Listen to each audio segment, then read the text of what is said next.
የትግራይ ህዝብ ሰላም ይፈልጋል መሮታል አንገሽግሾታል ጦርነት አይፈልግም በዚህ ሰዓት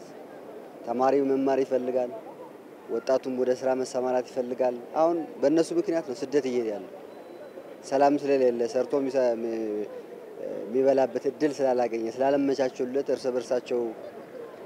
ስልጣን ሽኩቻ ላይ ወይም የስልጣን ፍላጎት ላይ ተጠምደው ስለሚውሉ እኔ ካልመራሁት ወይም እኔ ከሞትኩ አይነት ነገር ሰርዶ አይብቀል ነውና በጣም አስቀያሚ ነው ለብዙ ትግራይ ተወላጅ ደግሞ አስቆጥቷል ትግራይ ህዝብ ልማት ይፈልጋል የትግራይ ህዝብ የተጎዳ ህዝብ ነው ወጣቱም የተጎዳናት እናትም የተጎዳችናትና የትግራይ እናት ተበድላለች የትግራይ እናት ሀዘን ይብቃት ነው ምለው አሁን በኋላ ጦርነት ይቀር ለሁሉም አይመችም ለአንድነትም አይመችም ለልማትም አይመችም ለህይወትም አይመችም ለመኖርም አይመችም ለልጅ ማሳደግ አይመችም እኔ ሰላም ነው የሚወደው ያለፈ ችግር ይበቃል አመቀበለው ምንድነው እኔ ስምምነቱ እንዲቀጥልና የተሻለ ደረጃ እንዲደርስ ነው እንጂ የትግራይ ወጣት የትግራይ ማህበረሰብ ሁሌ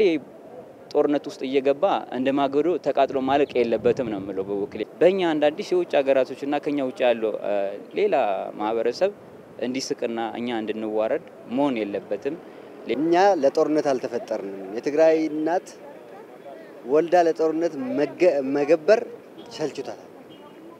እባካችሁ ተውን ነበር የሚላቸው የነበረ እኔም የዛ አካል ስለሆነ እባካችሁ ተውን ነው የምላቸው ሰላም እንፈልጋለን ሰላም አየር መተንፈስ ናፍቆታል የትግራይ ህዝብ እንደ ማንኛውም ኢትዮጵያ ህዝብ ለምን ሰላም አይኖርም የትግራይ ህዝብ ምን የተፈረደበት እኮ አይደለም እሱ አካባቢ ያለውን አሁንም ሰላም መናፈቅ መቻል አለባቸው ከጦርነት ይልቅ ሰላምን መምረጥ መቻል አለባቸው ዞሮ መታከም መቻል አለባቸው ከዚህ በሽታ የጦርነት አባዜ በሽታ መታከም አለባቸው የሚያልቀው ህዝብ ነው የሚያልቀው ሰው ማለት እኔ ነኝ እኔ ማለት ሰው ነው ማህበረሰብ ሀገር ነው እየተከናወነ ያለው ነገር አላስፈላጊ ነው አስፈላጊ የሚሆንበት መንገድ መርጠን ብንጓዝ ይሻለናል ራስ ወዳድነት ለማንንም አልተጠቀመም ባለፈው ነገር እየተማርን መምጣት አለብን ባለፈውም ሰላማዊ ሰልፍ ወጥተን ነበር ወጣቱ ተነሻንሽነት የሚያደርጋቸው ያለው ወደ ልቦናቸው ይመለሱ እናት እያዘነች ነው አንድ እናት ሁለት ልጆቿን አንድ እናት ሶስት ልጆቿን ያጣችበት ሰዓት ነው ያለና የመጣው ጦርነት ከሆነ በፊት ስላለቀ ህዝባችን አሁንም ወደ ልቦናቸው ተመልሶ ወጣቱ የሚስተካከልበት መንገድ ነው ማለት